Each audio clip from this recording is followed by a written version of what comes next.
Hello, ladies and gentlemen, to another fantastic episode of the ShockCast! A very hot ShockCast. I'm your host, George Jimenez. Joining me today, my true detective partner in crime, Ryan Meitler. No, you know, if you mention True Detective, we're just going to talk about how bad this season has been so far. So don't Ryan, go with say that. your goddamn line for True Detective. Don't. It's like blue balls in your heart. There, you happy? That was my line. So.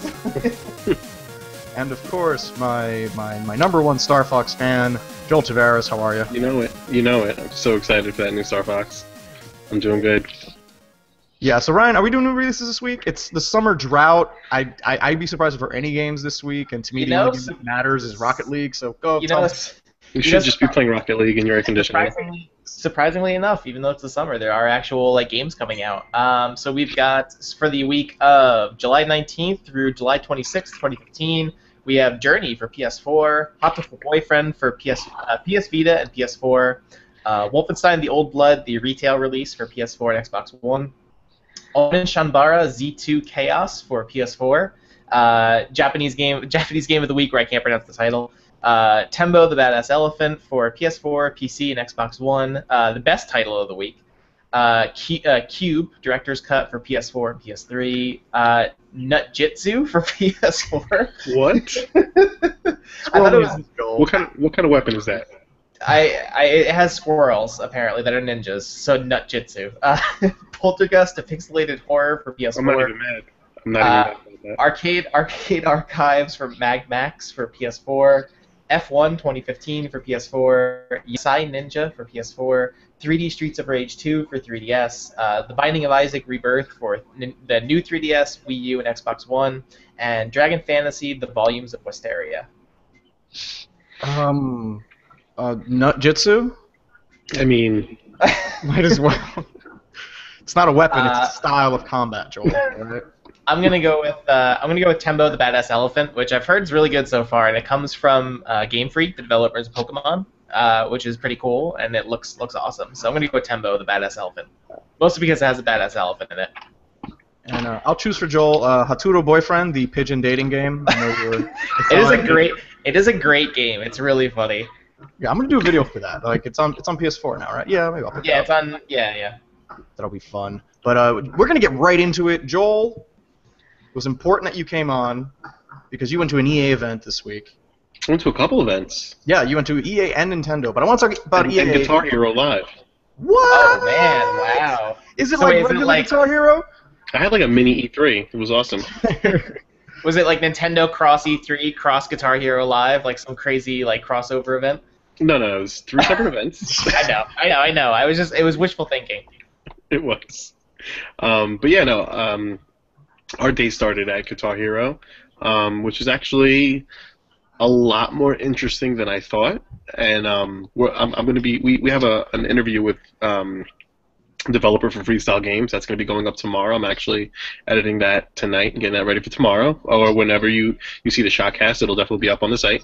We also have an impressions video because we left there we were very impressed. It's not the Guitar Hero you think it is at all. And it was funny because, when I found out both Rock Band and Guitar Hero coming back, I was kind of like, Guitar Hero, but really pumped for Rock Band because I have a stupid amount of DLC for that game. And I was like, all right, finally I'll be able to use this again before the DRM runs out in like 4 years when all these tracks start deleting themselves from my PSN account. So I was really excited for that. But now that I've seen Guitar Hero, I think a lot of people are going to be impressed on what they find there because it's a lot more. I think it's more innovation going on there, believe it or not, than the innovation you're going to see in Rock Band. Now, innovation. I agree. Sorry, continue, and I'll say. No. So one of the things. This one's kind of hard to describe, and I was actually talking about it at work today.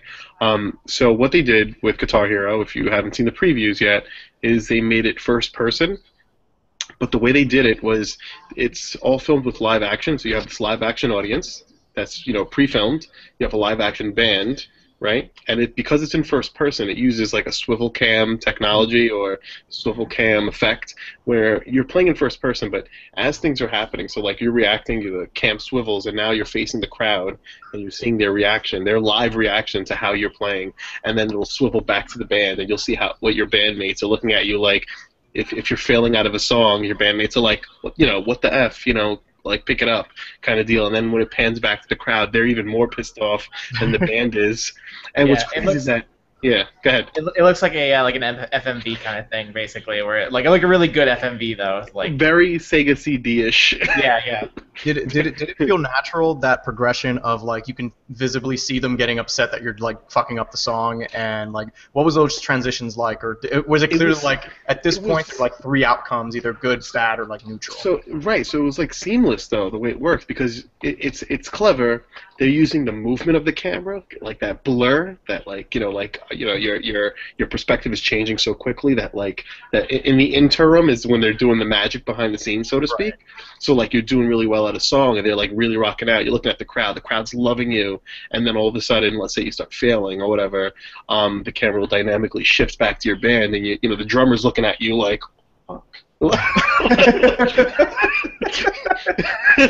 like that's not in the song, like, and it's just, but it's cheesy because it's FMV, but the way they did it, they literally recorded separate bands to play different types of different genres of rock and alternative. So they had different house bands that only played certain sets, but then they also filmed different crowds and placed them in different parts, and they filmed them like you said, whether they're enjoying the music, whether they're neutral, whether they're not liking it, and they filmed every single possible take, so it can dynamically shift as the camera's swiveling around. Does that make sense? Yeah. I've seen the preview. Like I agree that I think between Rock Band and Guitar Hero, I'm kind of more impressed with Guitar Hero so far. What they're seeing, it seems more fresh and new. Like that they kind of they took the time to kind of rethink the game and say, okay, how can we do this differently? Because obviously, Guitar Hero for a long time they were just rehashing it every year, right. And this genuinely feels like they're like, okay, how can we approach this in a new way? Whereas Rock Band, I'm not really seeing that as much. Rock Band just kind of feels like hey, it's Rock Band's back. But Guitar Hero I think interests me more. Like even though the FMV, like you said, does look like basically a Sega CD game, like it looks really cool. Like it's a cool idea that and I was wondering how they would handle those transitions between when you start sucking in the crowd, but it makes sense that that's kind of like, okay, when the camera swishes back, that's kind of the transition between them loading whatever video they need to show of you sucking. So they essentially made a rhythm game version of Quantum Break, and I'm sure Remedy Games Yeah. My only concern, because I do like that idea of the FMV crowd reacting, is I want to know how many times though are we going to see the same red-headed groupie girl being really upset that you screwed up that song? Honestly, every single time that they were going back and forth, I don't remember seeing the same thing twice. Given my demo was about an hour with about 40 minutes of playtime of watching people play or but it was impressive, and again, like to piggyback what Ryan said, it's like Rock Band's like, hey, more Rock Band, here's your songs, you can enjoy them again. Where I'm very impressed that someone stepped out of that comfort zone and is doing something different. Did you get a sense of so you got to use the new guitar? So more or less the same thing, or so they refer to, if you played any of those rhythm games, the pinky, it's always a bitch. It's always like that reaching pinky. They call it the no fun zone. When they start introducing those notes. So what they did was they actually brought it down to 3 buttons that are divided in 2. So when you're actually playing, you have the top and the bottom. So it's like you're strumming different parts of the guitar. Right. Yeah. That makes sense. And it felt right. It felt better than having 5 ridiculous colored buttons spread across the neck of the guitar. It felt way more natural to have these 2 segmented buttons being stacked. It felt more like holding an instrument, even though it's still essentially a plastic guitar. Did you get a sense, because we mentioned earlier, we know that Rock Band 4 you will be able to have access to your old songs. Are they doing the same thing for Guitar Hero, or they've not announced anything yet? They didn't. I don't think they're doing that because they're doing something way more aggressive. So the game is broken up into Guitar Hero Live and Guitar Hero TV. Mm-hmm. So now the TV thing is kind of crazy think Spotify of music Okay. videos, and you're literally playing an entire library. But the way it works is they're gonna have a live network with playlists set up.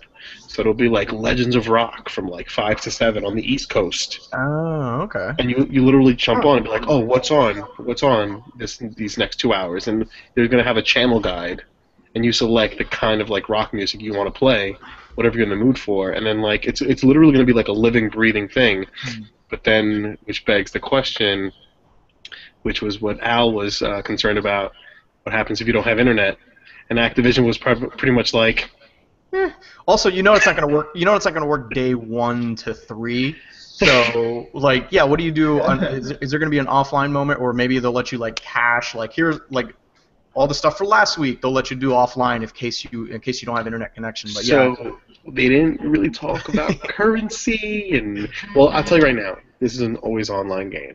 Well, the Guitar Hero TV aspect of it, which is a big aspect of it. So now they said that this catalog is not going to be DLC. It's literally going to be just a catalog of a service of thousands of songs. interesting. And it's just music videos. You know, it's funny because one of the videos that they played was it's like classic like Judas Priest song, and I felt like I was like watching an old episode of Beavis and Butthead, seeing like a really early '90s rock video, and you're playing through it. So Guitar Hero TV, you're actually playing over the music video, and then Guitar Hero Live, you have that whole like immersive, I'm on the stage rocking out thing. See, that makes me wonder if they're going to do the kind of the karaoke channel type thing where it's like, hey, pay $20. No, everything for a day. That's exactly what they're doing. I was gonna say I'm pretty sure that's what this is. That's exactly what they're doing. It's basically, hey, your friends want to come over. You want a stupid large library? Here's a stupid large library. Yeah. Give us $20 and we'll give you everything for a day. 24 hours. Go crazy. Because you know what, for a party, that's all you need. Because you really only want all these songs is when you have a bunch of people over. So when you have your weekly or your night, I can see bars doing this now, where it's just like everyone pays $3, so we can pay the. We unlocked every effing thing that they, and the catalog is said it's something like stupid. It's literally like paying like a subscription to like Spotify. It's literally thousands of songs. So when you don't want to pay the money, you can also unlock currency, like in-game currency. They didn't want to talk about what the real world exchange rate is going to be. Can't believe we're talking about exchange rates in video games, but what that translates into. But they did say that people that are playing both sides of it, whether it's the live or the TV part, will be able to unlock the currency and use unlocked currency to unlock songs. So either you could pay to have it fast or play to earn it over time. Interesting. Good. I think that's pretty fair. And they're doing the whole, and I'm assuming they're doing the whole band. So your guitar, lead, bass. No. This is Guitar. Just guitar. Hero. Oh. Yeah. Well, think about it. The whole FMV thing. Then they'd have to film that for like everything. Fuck yeah. And if they film the drummer thing, what are you just behind a kit the entire time? Am I doing good? Am I doing okay? So are they going to do are they doing solos like how they're doing in Rock Band 4, or like as far as like structurally, like when you're playing a song, is it just straightforward, hit your notes and then do the whammy overdrive thing, or what's happening there during a song? So you have the ability to literally go in full like solo mode and really rock out and make the song your own, which is pretty cool. And you get like your multipliers and stuff like that. And you still have like star power. Okay. Things like that.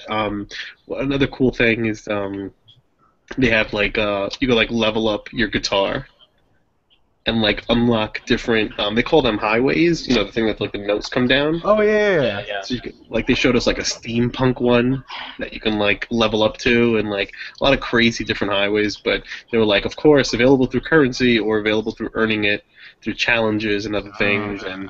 And I was like, oh, so that's basically your Gallahorn in the game? Yeah. And he was like, yeah, pretty much. Oh, man. All right, so so it was only Guitar Hero you saw there, right? At that event, yeah. So what was your kind of So did you leave there like looking forward to Guitar Hero, or more like cannot wait to play Rock Band and Guitar Hero? We filmed a reaction video. It'll be up on the site. You'll hear all about it. But me and Al kind of gave it our good cop, bad cop. But funny story. As we were filming the Good Cop, Bad Cop video in front of the hotel that the event was at. There was a bar, so I'm in front of. It was the demo was at La Parker Meridian on like 56th Street, and there was the entrance to the hotel. My back was to the entrance, and then there was a bar on this side. So it was me, it was myself, Al, and a buddy came to hold the camera for us.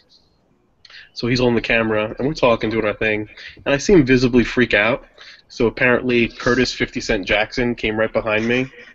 We don't have him on video. Oh, was he in suit going to court for his bankruptcy stuff? I don't know. Oh man, because he's doing like the talk show circuit. Right. He's like talking about like he has like a movie or something coming out, but he's also filing for bankruptcy, so he has to like talk about that and everything he's doing. So he literally walks like right past me, and the guy on the camera is just like. You should see that happened. No idea. I'm here thinking like I had like a snot like coming out of my nose, or like maybe like Al had like a crazy nosebleed. I was like, what's wrong? Like, whatever. We just kept filming. See, I had something like that happen. I had something like that happen at E3, and when I was filming my Microsoft conference reaction video, the actor who played Spartacus from the hit fucking show Spartacus was just casually walking there with Eugene Bird, another actor. And they were just there, and I'm just at some point, and thank God I was wearing sunglasses, because there's a moment where I was just kind of like, no, they dropped the car from the ceiling. And gears happened, and I'm just like, that's Spartacus, and he's wearing a hoodie. He's like us. I'll join really quick in the Seeing a Famous Person Club, where I went to an opening night party for a show last week, and Kevin Sorbo was there, who played Hercules in the TV show, and I flipped out. I was like, I just saw him pass by, and I was like, I really want to get a picture, but it was like it would be kind of rude to just go up to him and be like, Hercules. I avoided doing that. So. I don't think that happens to him anymore because it's been like 20 years since he's done TV. I think he would have been like, someone remembers, great. Like, okay, Joel, I want to talk about. So you were done at Guitar Hero. A good teaser for the reaction video. I like that. The Aftershock, we're calling it, right? Yeah, we're calling it the Aftershock. We love our fucking lightning puns here. I love puns and thunderbolts. Yeah, our Thunderbolts love those Aftershocks and all that stuff. So you went to EA. I want to talk about EA because now we can talk about Star Wars. Oh, Star Wars. Yeah, you said that was like my kryptonite. Ugh, gross. All right, so really quick, at E3, did they split screen it there? No, the E3 demo that I had was multiplayer. It was the 20 on 20. Oh, because let me tell you, EA does not give a fuck. They're putting this game out split screen on a little ass TV. They don't care. They don't care. I sat down. I was like, "What? This is it?" They're like, "Yeah." So both of you guys sit down. I was like, "What?" And with a little like 19-inch like LCD like. Yeah. I was like, "Is this for real right now?" They don't care. They could put that game on a toaster. That shit is gonna be beautiful. That game is beautiful. So what demo did you play? You played the Tatooine. So the Sony press conference demo. Mm-hmm. The split. Okay, the co-op there, and that was a horde mode. Yep. So it's a 15-wave horde mode, and this was made for demo purposes. So the first 4 waves are kind of like, which I doubt they're going to be that easy. But then wave 5 and 6 was like run for the hills. Was it like 6 AT-ATs that you had to fight at once, and like 20 TIE fighters, and no, thankfully just like 2 ATs and wait, 4 Darth Vaders all at the same time? Yeah, seriously. Because that's canon, obviously. No, it was it was a pretty basic horde mode, but what I did like is like they managed to show off like 7 different stormtroopers. I was like, oh, I remember that one. So that was pretty cool. But visually, that game is stunning, and the fact that it is, yeah. The fact that we are in July and EA is like, you know what? I'm not going to tell you nothing. Just sit down, play it. I'm gonna make you play it split screen because that's how confident I am in this engine. We don't give a shit around here. Enjoy it, and that's honestly when a company does like that, that means that there's nothing to hide. They have confidence. There's confidence, yeah. Because they did not do that with Battlefield Hardline. Not a single not a single developer on hand. No interviews. Just a PR person says, "Sit down, shut up, X does this, this does this. So it's like, okay. Oh my god. I was like, all right. Usually PR people are like hovering over you. Mhm. There's a developer making sure that you understand what you're playing. There's, a second PR person making sure that the first PR person has the right information. This was not one of those kinds of situations. It was literally sit down and enjoy Battlefront, and it was gorgeous. And I cannot wait until November. And I'm such a Star Wars nerd. I need to stop right now. How did you now do in the split screen? I made it to last wave, and then kind of ran out of lives. But What ultimately did you win? it was the Chicken Walker. You didn't have any rocket launcher cards on you, man? I didn't have enough speed to get the hell away to recover my health. Did you not have enough Ewoks to help you take out the ADSD in Return of the Jedi? No. I hope that's like a Call of Duty, like a perk or something where you could just summon Ewoks to come in and just destroy people. And they don't actually shoot; they just club things. No, they just throw stones, and they have arrows that somehow take out stormtroopers, even though they shouldn't. But So that game is beautiful, man. That game is beautiful, and the confidence is telling, because 4 months out, that kind of confidence, I'm really excited for that one. I really am. Yeah. And, be sure to check the Aftershock reaction video, because I think you and Al were gushing just as much. There's a moment where the both of you were just kind of like, yeah, this game's legit, man. I can't even think. I mean, I think I saw a tear come down Joel's cheek at one point during the video. You know what it is? It's like you know that you're gonna play a Star Wars game. You know you're gonna hear the sounds. You know you're gonna see the sights. And when you see it all come together, and you're like, holy crap, this is beautiful. I just want to take you home and play you. Yeah. I mean, my only concern playing, at least when I Are we talking about a game still? Yeah, I'm sorry. So my only concern of Battlefront from what I played, because I think the gameplay element felt fine, but I did mention this earlier that it does feel a little bit lighter in scale than your typical kind of Battlefront game. Because even the 20-on-20 version I did, which was like the big mode, it was. The vehicles weren't prevalent. They weren't just sitting there. You had to go collect tokens, and that was their way of making sure not everyone gets into a fucking snowspeeder and just flies into each other. So I'm concerned about the sense of scope in the game, whether the battles will truly feel that big. But I mean, I'm hoping they just don't have a Titanfall issue where it's it's a great game, but just it's really light on content. But I don't know how that could be possible, considering they have I don't know. 40 years of Star Wars stuff that they can use.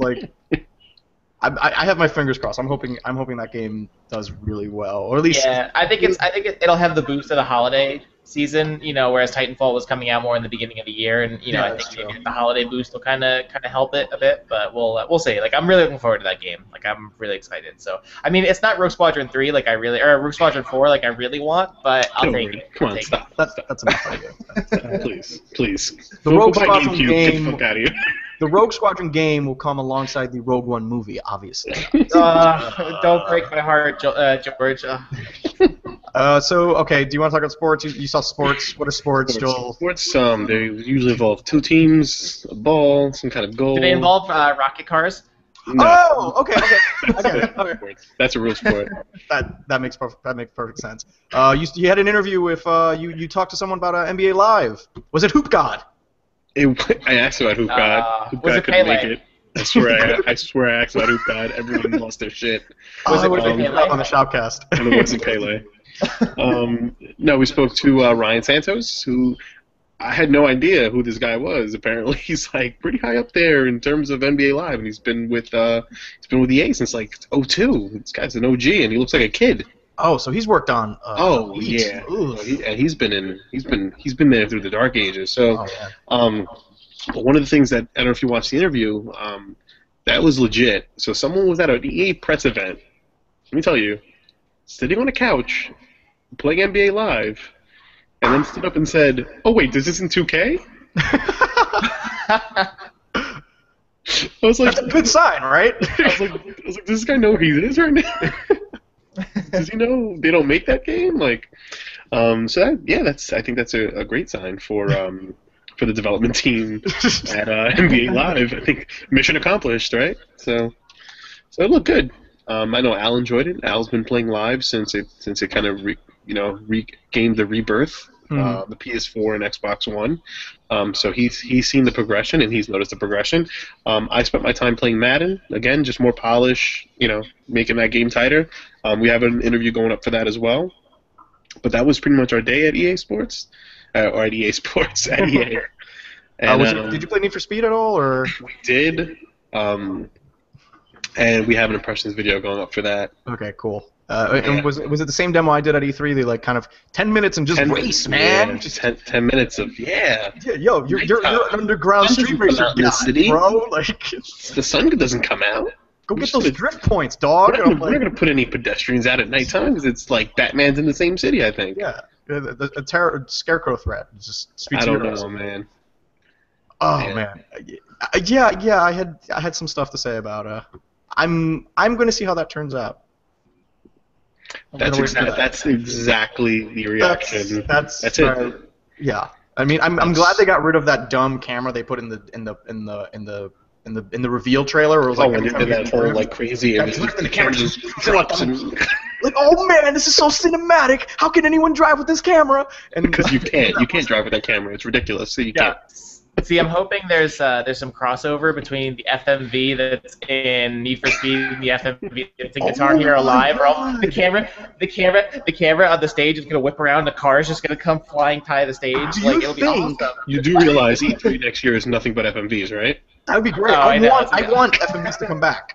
It is one of those horrible things I thought we got away from that are just making a glorious return that I'm just like, you know what, I'm okay. You know what? Sony's going to come on the stage next year and be like, okay, guys, we know you've been waiting for this. It's been long awaited. Night Trap. That too. It's like it's going to come back. Here's a Kickstarter link. Oh, man. All right, so you did some car racing, got a video going on. Way too much fun here. Oh, man. But wouldn't that be great if the premise of Need for Speed is that you're just trying to get to a Guitar Hero concert? It'd be awesome. I would day one purchase. I would get it. Oh, man. Sorry, I'm way too excited about this idea. So you are. This really dumb. Write this down. Write all of this down. We need this. Like, we're gonna go pitch this game. We're gonna go pitch this game. Write it down. Even a new Smash Brothers game, I would not be as excited as this idea. It's like. Oh, all right. Enough of that. And Joel, you went to Nintendo Land World. I did. No, I went to the offices. It was nice up there. Their office is really nice. It's a lot of fun. Yeah. So yeah, they. I like the way they did it too. They said, "Hey, this is all except from E3. Have a seat. Everything's connected to something. Pick a station and play." Played like 5-6 games there. Mario Maker was among them. We played that Metroid. So first of all, I had no idea that there's like petitions against Metroid right now. Oh, there are. There are petitions saying that like they have to stop making this game and make a real Metroid game. There's like 20,000 signatures. There's a venomous hate against these Metroid games. It's pretty bad. So wait. I sat down for the demo. And they never called Blast Ball Metroid Blast Ball. They kept saying, "Oh, we're gonna play Blast Ball." I'm like, and I'm looking around, I'm like, what the fuck is Blast Ball? Like, I'm looking to them, and they're like, I play it, and I'm like, "Oh, this is Rocket League with robots." Oh. Yeah. And then I'm playing it more and more, and I'm like, why am I wearing a Metroid helmet? This is Metroid Rocket League. With Max. The last horse crosses the finish line. I'm like, what the hell is going on? And it was just so funny because the publicist did not say the word Metroid once and just kept calling it Blast Ball, Blast Ball, Blast Ball. So I'm not saying that I think people got their wish granted, but all I'm saying is that I didn't hear the word Metroid once. That's all I'm saying. Well, even when they introduced the game, I don't think they really called it like Metroid Prime Blast Ball. They just called it Blast Ball, I think people just connected the dots, right? It's like, oh, this is in the Metroid universe. I think it's part of Federation Force. I think it's a mode within Federation Force is the idea. So, I don't know. I don't think Nintendo knows. They need to make we're gonna play this by the ear as we get closer to release day. and we'll figure out. We're gonna run some tests.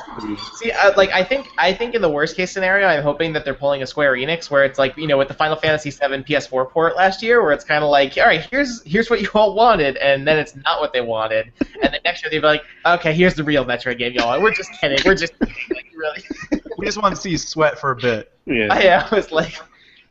Okay, so wait, so what is Blast Ball? It's Rocket League. I'm not even joking. With robots. Yes. Robots. Okay, great. And you just shoot the ball instead. Okay. And it's legit Rocket League. I'm not even joking. And as you score a goal, the goal just gets smaller and smaller. Oh, so making it harder for you to score more. It is straight up Rocket League, George. There's no other way to put it. Like, just think about a really slow Rocket League with strafing. Okay, that's the one thing my car cannot do in Rocket League is strafe. So Okay. they've solved that pain point. Okay, color me intrigued. Tell me about Star Fox. Yes. I don't think I want to. You need to tell me about Star Fox. You need to tell me what it's like to fly a starship in first I don't want to do this, gamepad. man. Sonny Ryan, wants Hold to on, know. hold on. So the one. Ryan's sitting here. I don't want to do this in front of him. You have to. I'm sorry. Well, okay. Look. Break my heart this way, Joel. Is that did they confirm or deny that there's a possibility that, as a person who loves Star Fox Adventures, that there will be a Star Fox Adventures 2? Because I would love for that game to happen. Sorry. Never mind. Should I just walk out now? Should I just stop? I don't think we'll ever see Star Fox ever again if this game is released in this current shape. I don't know, man.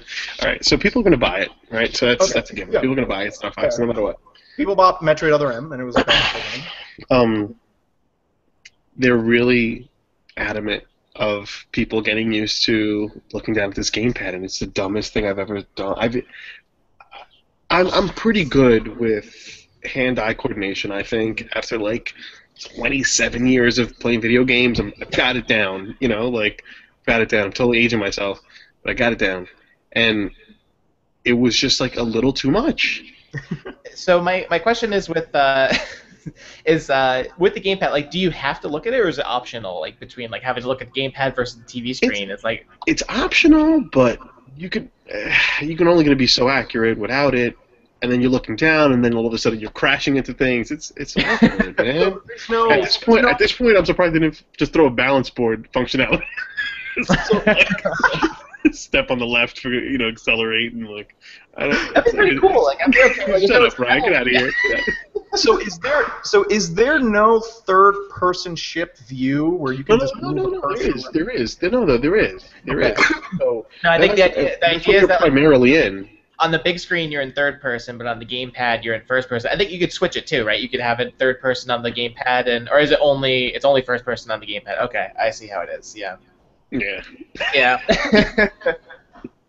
Yeah, I can see how that's confusing. I think just because, like, I would be really, I don't know, like, I haven't played it myself, so I don't really know, but I would imagine, like, when I saw that, I was kind of like, I don't know how I feel about that. I feel like it's going to be really disorienting to try and hold the gamepad and also focus on the TV screen in front of you. Like, that's taking it a little far, maybe. It feels like it was something like a tech demo.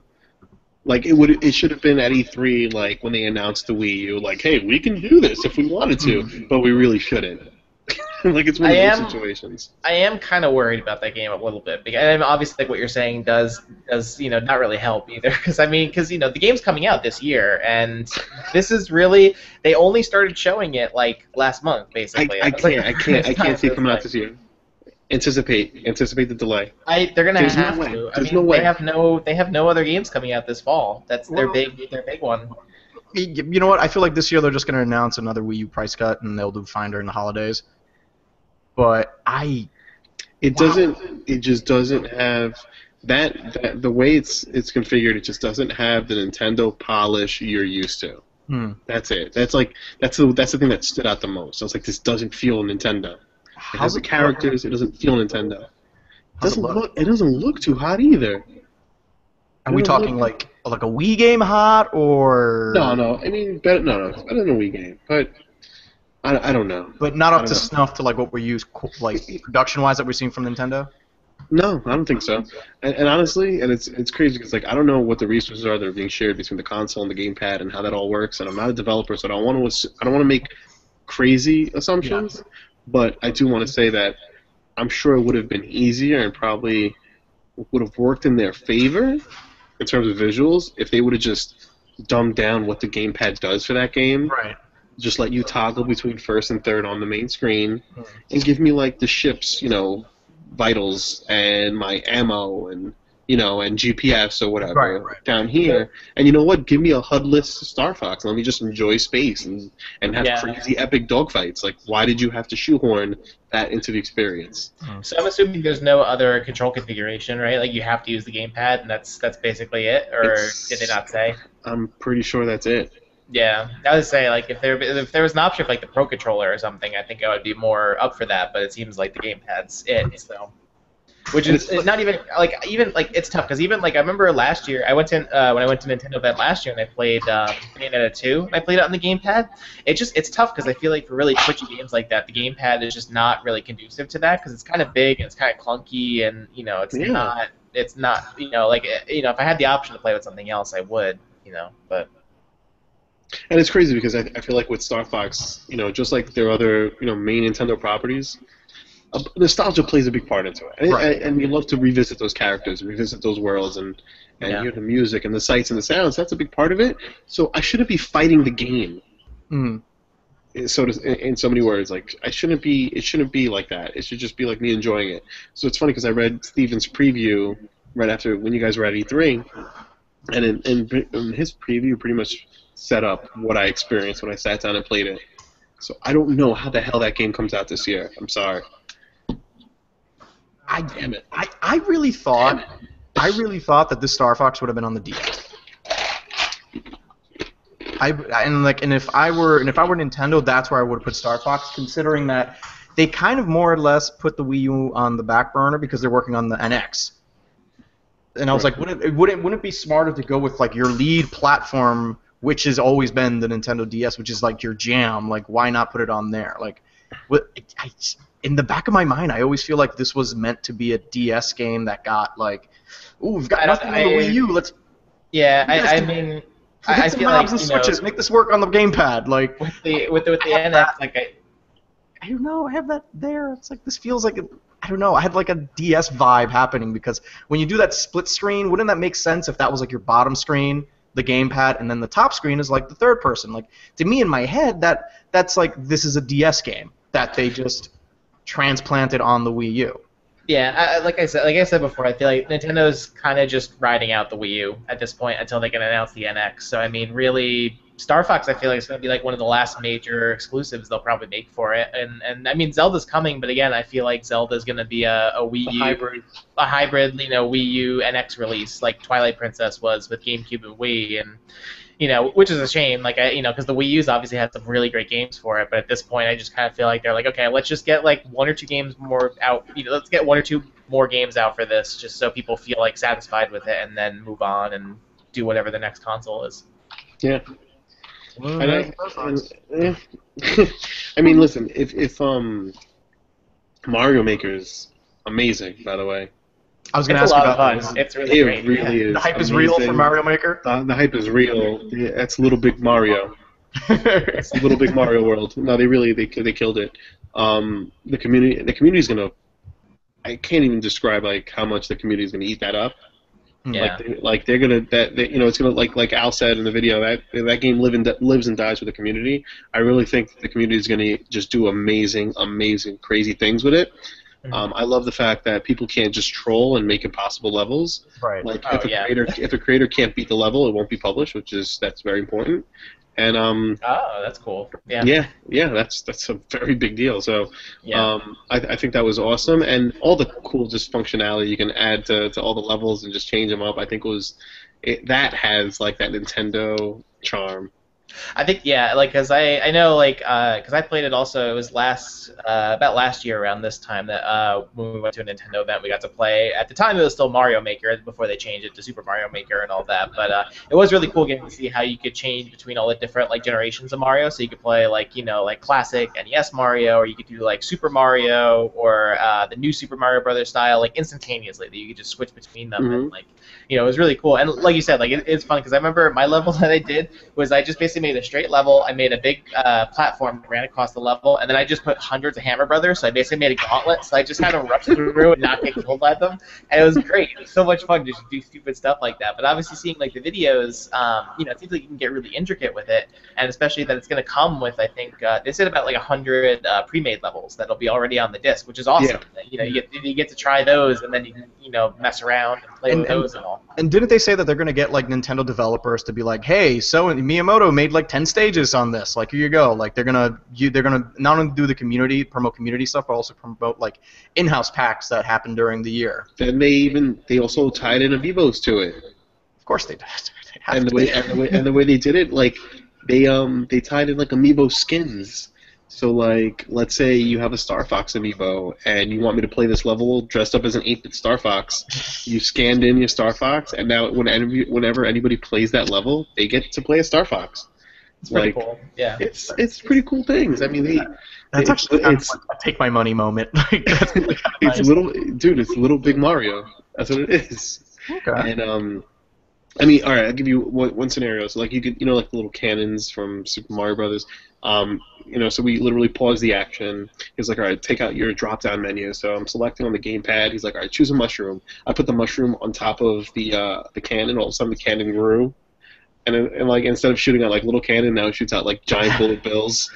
Like just crazy stuff, and all about customization. I really think that game, people that want Nintendo, like the real Nintendo that you love, you get that. You'll be good for hours and hours and hours and hours. Yeah, I mean, I went to a party this weekend, and my friend who doesn't own any of the next-gen systems and just kind of been sitting on his hands saw the the Super Mario Maker videos, and like he knew I went to E3, and that's all he wanted to talk about was Mario Maker. I'm like, they announced Final Fantasy, right? He goes like, no, I want to make my own 8-bit Nintendo stage. So you should too.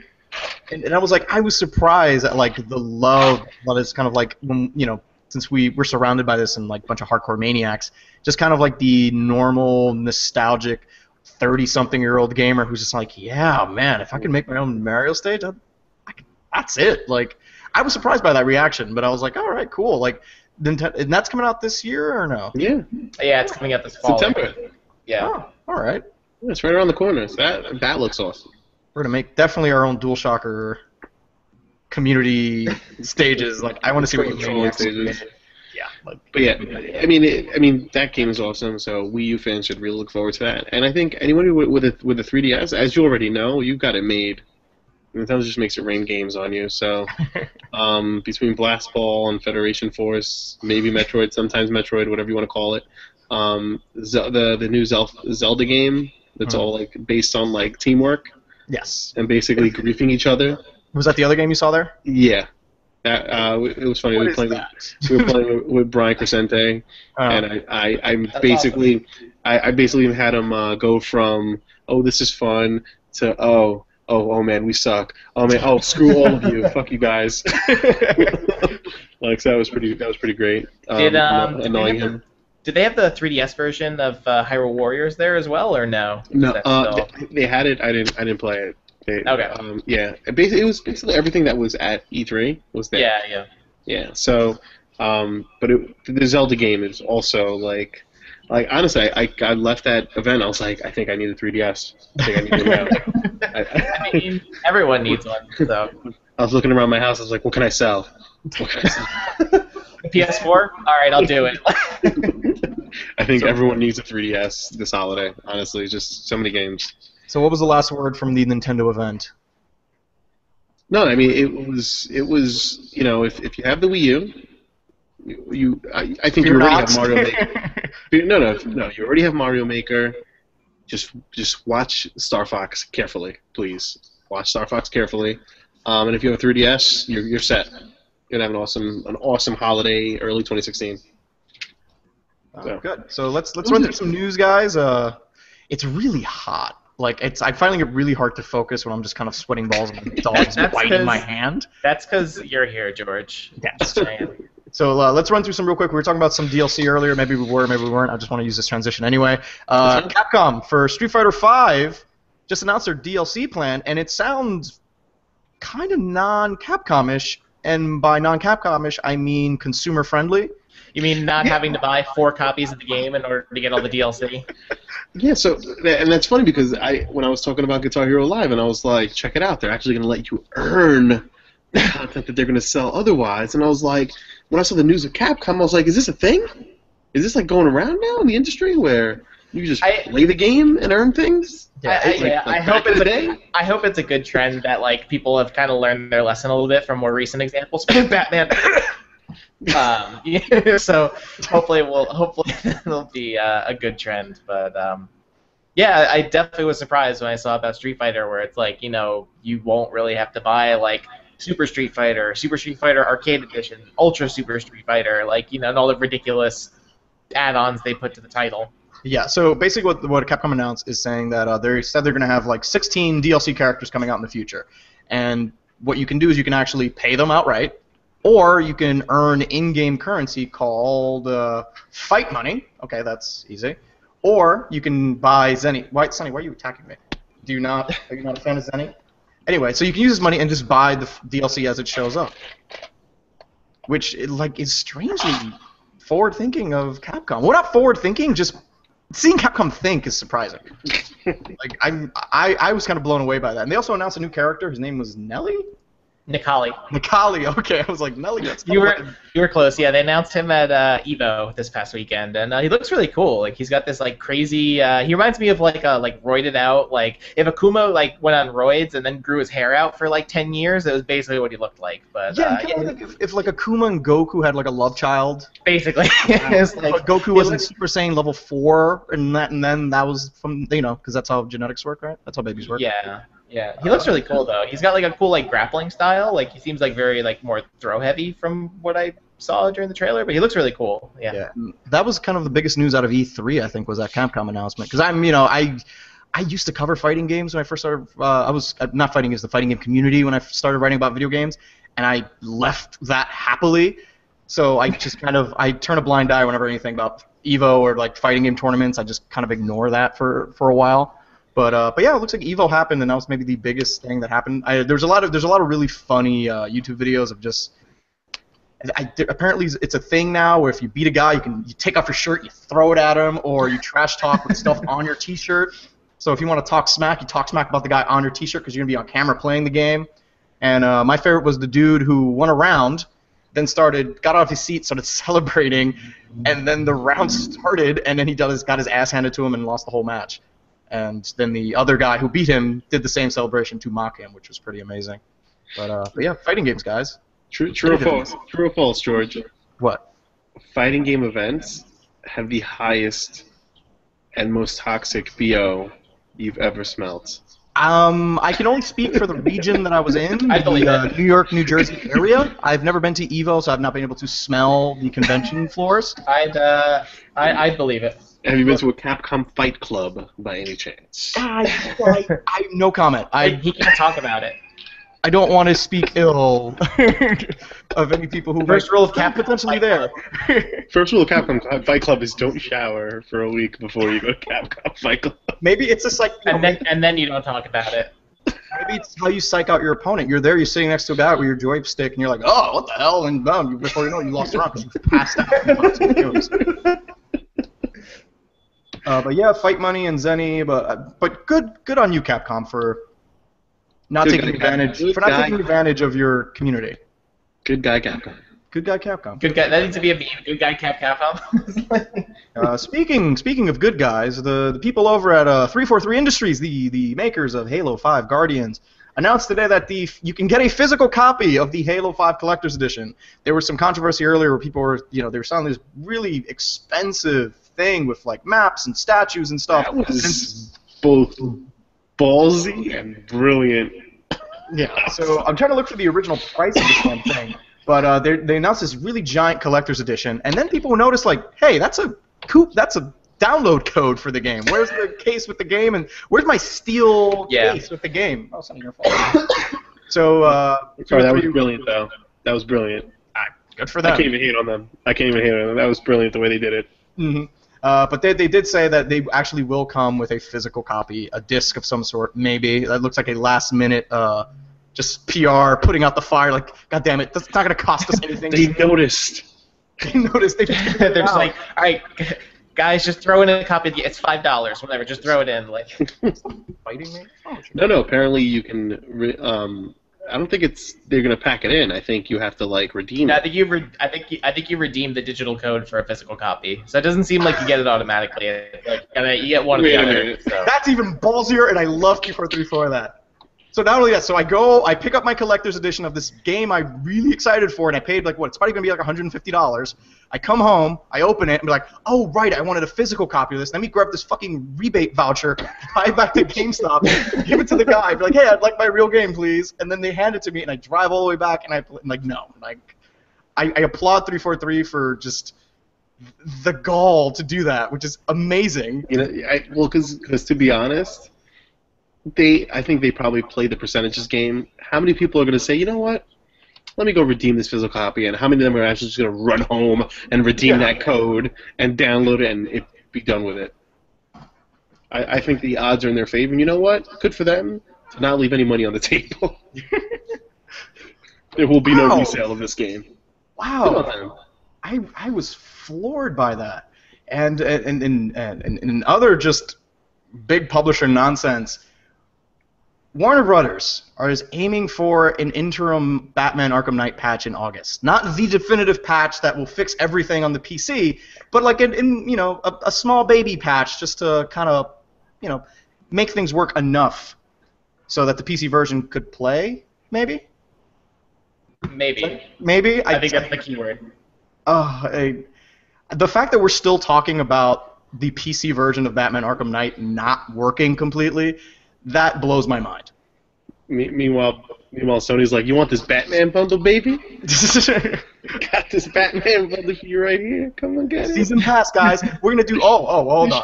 Sonny, I need you to rant here for a second. So let me rant about this goddamn season pass. So I went, and I purchased the season pass. The $40 season pass, by the way. Not just How do you like those... That $40 those $40 skins with some Batgirl DLC in there. So I downloaded the Batgirl story pack because the season pass. So I got the Red Hood story pack, which was awful. I got the Harley story pack, which was also awful and 10 minutes long. Then I got the Batgirl DLC, A Matter of Family, which was like a definitive like story standalone. First time Batgirl's ever been playable in the franchise. So I'm like, all right, I love me some Batgirl. My favorite is reading the Gail Simone Batgirl run. She's awesome. You play it. Man, is it terrible! It's about an hour-ish, and it's a cut off in like a small amusement park area, so it's this tiny little open world. Which after you do a couple of story objectives, you punch the Joker in the face in the really uneventful boss fight, and then that's the end of your game. And then it's like, you can still fly around and do stuff in the amusement park. I'm like, why do I still want to? I just beat the Joker. Why do I care? There's no. Yeah. Well, I did see someone like. Let's play of it, and I saw it was like 1/60th the size of like the entire map. It's this one little tiny area, and I was like, really? It's like you could swing across it in one like grapple hook like swing. It takes you 15 seconds to just swoop and glide across the whole thing. And then I do like the setup is like you have to disarm bombs with Robin, and you can't do them all at once, so something happens, and it's like here's a story thing you do with Robin. Now you go back to disarming bombs. The setup is fine, but it was just the I'm not seeing my $40 worth, guys. And also the season pass was for 6 months of content. So we're month 1. I mean, next month we're getting the Batman 1989 movie skin with the Batmobile. So I get the Michael Keaton Batmobile, which I'm like, ooh, awesome. I just don't know if I'm going to care next month. Well, hey, look, you got 5 more months of skins to look forward to. So it's like... I really still do want that Batman Beyond skin, Ryan. Not bad. I mean, the game itself is fine. I did 100% it for just some ungodly reason. And totally not worth 100%ing. If you beat the game, you're good with that ending, honestly. There's YouTube, apparently. Yeah, I was like, no, that's not true. I'll be disappointed at Batman if I cheated. Batman wouldn't cheat. I'm like, God damn it, I wish I just saw the goddamn YouTube video. Don't 100% that game. Just go get Assassin's Creed Black Flag. It's free, I think, on Xbox Games for Gold. 100% that game. That game's awesome. But Batman, what am I gonna do with you? So we did our Aftershock video. Guys, without looking, Shenmue 3 Kickstarter closed. What was the final number? $6,800,975. What Joel said. Close. I'm off. Wait. I'm off. Hold on. What was Joel? What was your total? I said 6.8 and something. I think it's like 6.6 though, but whatever. You're gonna +1 it, aren't you? Oh yeah, I was gonna +1 it, but No, I think it was Price is I think Right. it was 6.6 something. Yeah, I think that's what it was. But I'm not down with that Price is Right trolling. The final number was $6,333,296. we were a little ambitious, but But you can still contribute via PayPal. So that might not be the ultimate final number. so to pay for the other like 80 million that this game actually is going to require to develop. So And then Yu Suzuki was very grateful. He said thank you, which I always appreciate when Kickstarter gets completed. I still don't know what this game's going to be. Because they said, hey, $10 million and we'll do a full open world. I'm like, oh, well, we're at 6. What are you gonna give me? Like, You're gonna get Tails. I'm telling you, you're gonna get a Tails game. People think I'm joking. You're gonna see.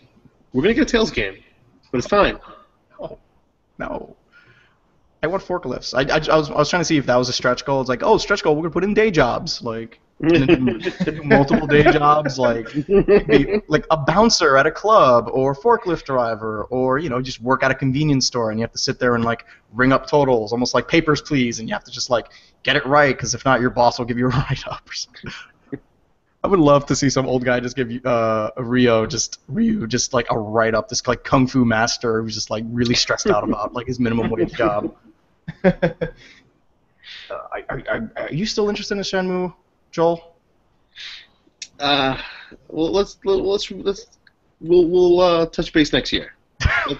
Let's see where they're at with funding. Let's see where Sony's at with their part of it, right? So, I still think, like I said, everything you saw at that Sony press conference, let's see in 2018. We got some way to go. Yeah. So I mean, let's see what they have at next year's E3. Yeah. I feel like next year's E3 is going to be a thank you video, and then just the trailer. And Thank you. We're almost there. We're almost there. See you soon. Like that game's not coming out till like 2018. Yeah. And you know what? We're running long, and I am just like, I think I lost like 2 pounds of sweating here. But last thing, some sad news, because you know me, I like to end things on a downer. Last week, Nintendo CEO and President Satoru Iwata passed away at the age of 55, which is a huge blow for the video game industry. And just he was a great guy, and just to see people go that young is like a really big bummer. Especially because I feel like he's probably one of the first like major forces in the gaming industry that that has passed so far, and it sucks that we have to go through that. Obviously, from Giuseppe's articles that he did, where he kind of showed like all the different tributes that developers and fans have done. Like he was really like one of those CEOs that was like really well beloved, because as he put it, he said like I wear a business suit, but like in my heart I'm a gamer. Like he conveyed that, I feel like, really well. They let him be a puppet. I mean, this year. I mean, who else would let you do that, basically? Which is pretty awesome. I think it just shows like the love and respect that Iwata had with with other people in the game industry, and with just with fans in general. Yeah, that is by far my favorite Iwata moment. It's just Iwata puppet, and I'm like, yeah, man. Iwata puppet, yeah, it's pretty great. So in a way, I think that's the way he probably wanted to be remembered, just fun. Because exactly. What he was going through right now, I don't think it was a surprise to him. And he was sick for a while. And he's probably like, let me just get ready, and I don't want people to see me go out with a certain look. Because I'm sure, with his passing this month, I'm sure he probably wasn't in good shape in June.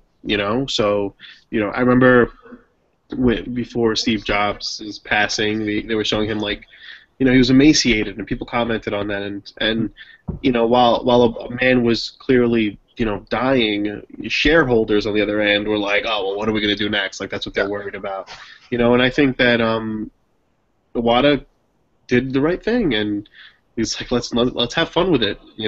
This is my last time around these people, this industry that I grew up in, and he had fun with it. And it's funny because now that I look back at it, it makes me sad but happy for him in the sense that that's how he wanted to be remembered.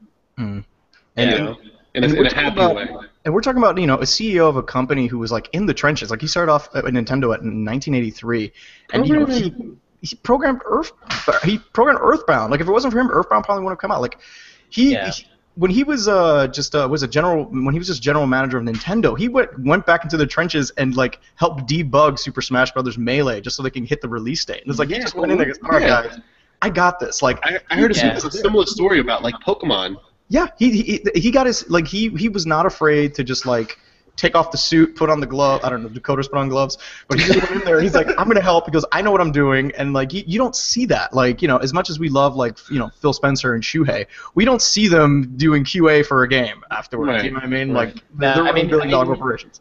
You think about that, that like he started out as like a coder and a developer, but I think that just speaks to his strength and leadership abilities, where he was able to, you know, like, because he worked on that side, so he knew, you know, what it took to make a game while also, you know, growing into this role of being more on the business and the executive end. So, you know. Yeah, because it takes a skill to, like, you know, juggle like shareholder expectations and then run a company also. And it's not easy, and I'm sure. But I think that you know that's why he was able to kind of see both sides of it, like the business end of Nintendo, but also the development or the creative end of making sure these games have, you know, the Nintendo standard, but also, you know, speaking to the you know, the business end of it as well. Yeah, because on his watch, remember, we got the DS, we got the Wii, which is like the monster. Like he was one of the driving forces behind this phenomenon that happened. Yeah. And you know, and it's sad because I guess he knew that he didn't have much time left, and you know he wasn't not going to be around to see kind of like the NX or the future of Nintendo develop. But he was like still there, and he was still like, he had this optimism and just kind of this great personality because he handled everything so well. Where he's just, like Ryan said, he just like video games. He just wants cool stuff to come out, and like to me that was really what'll last with me. When you think about it, you know, he carried himself the way his company carries itself, right? So it's stay the course, no matter how bad things get, how great things are. There's the mission, there's the goal. You stay the course, and I think that's how Nintendo carries themselves, even in their own like methodology and their own philosophy of business and how they cater to their audience and cater to what they are and who they are. You know, they move at the beat of their own drum. Yeah, and we always accuse Nintendo of being stubborn and like backwards thinking, and then after, you know, and every once in a while they'll surprise you. Because I mean, I was one of those people where I'm like, this Wii thing not gonna happen, and then shut up, George, we're gonna sell 100 million of these in like a month. I'm like, when you're at the bar and everyone's Wii bowling, and you're like, yeah, like, like I did not foresee that ever happening. But like someone at Nintendo was like, no, we know, like, there's someone there's like, we know what we're doing. Yeah, we know it looks bad, but trust us, and like, right.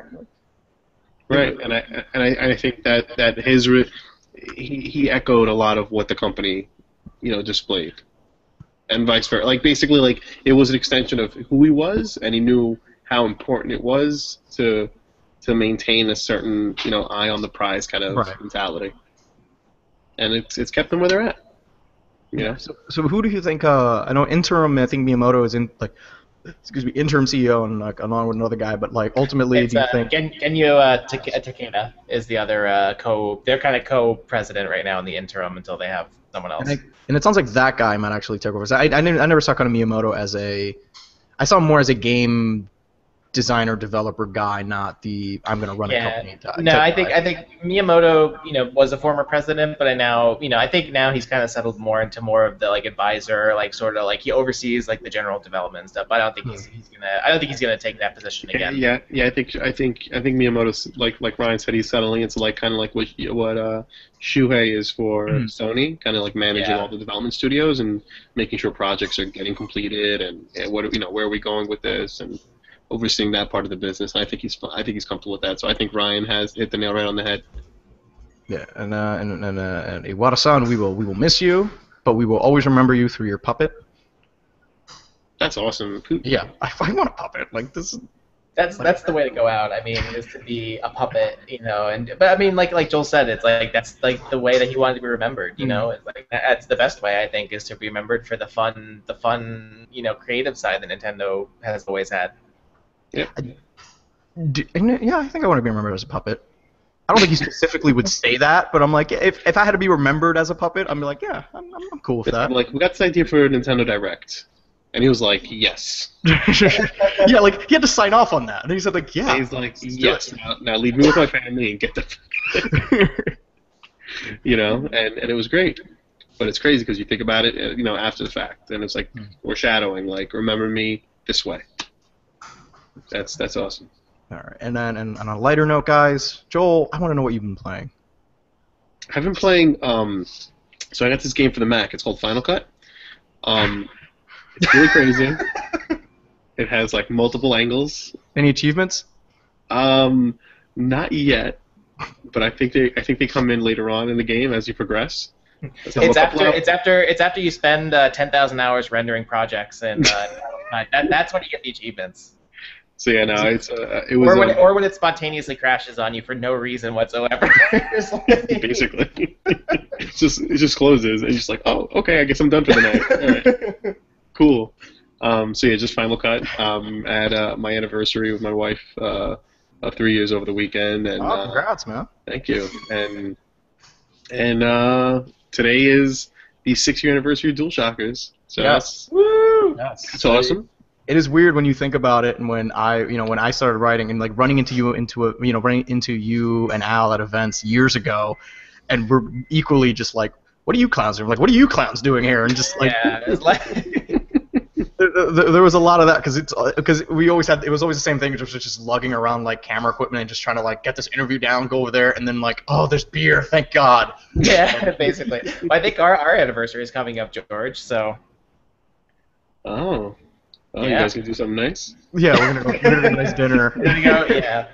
And I'm gonna try and talk about Smash Brothers, and George will just tell me to shut up and leave, and I'll pick up the tip.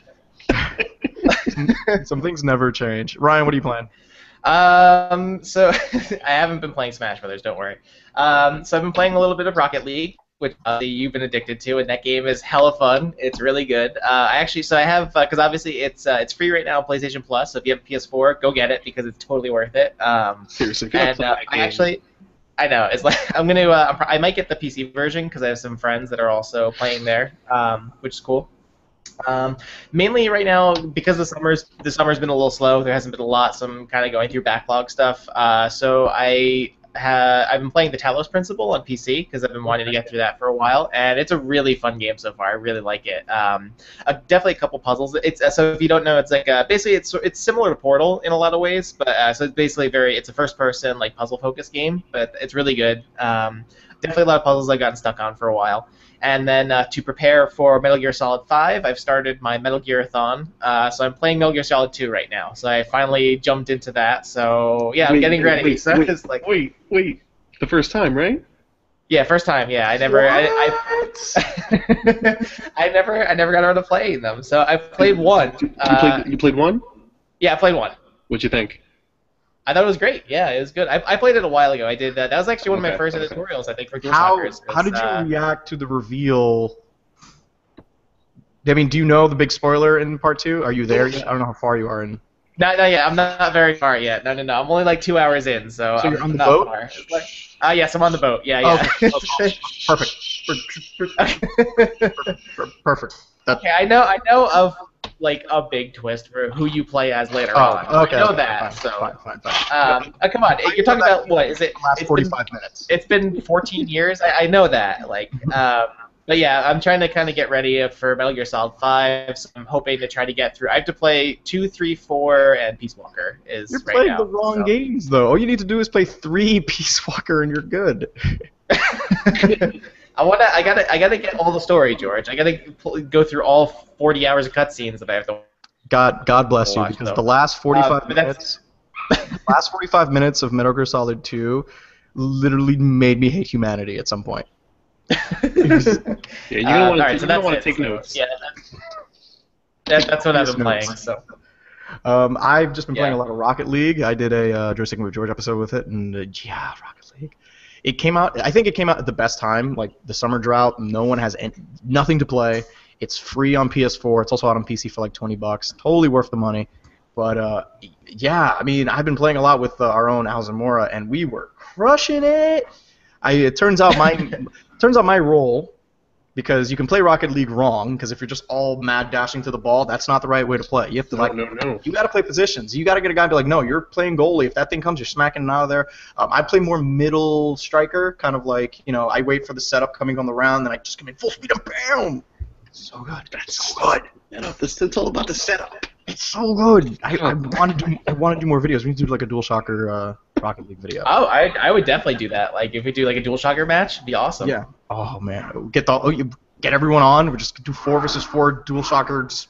Who roost. Set a time and we'll do it. Thunderbolts at the Thunderdome, and and you know what? I think that's it, guys. We're gonna call it. It's so goddamn hot here. I want to turn on the air conditioner and go to bed. Thank you so much for watching, Ryan. Thank you. No, thank you. Okay. Joel, thank you so much from telling us about your adventures in sports and Nintendo and guitar nonsense. Telling Guitar Hero is going to surprise people. Just watch out for that video. Trust me. And Star Fox? Not It so will much. surprise you, but not in the way you want. Thanks again, guys. You are lovely, lovely people. We'll be back soon. We out. See you guys next week. Well, not next week. Soon. Yeah.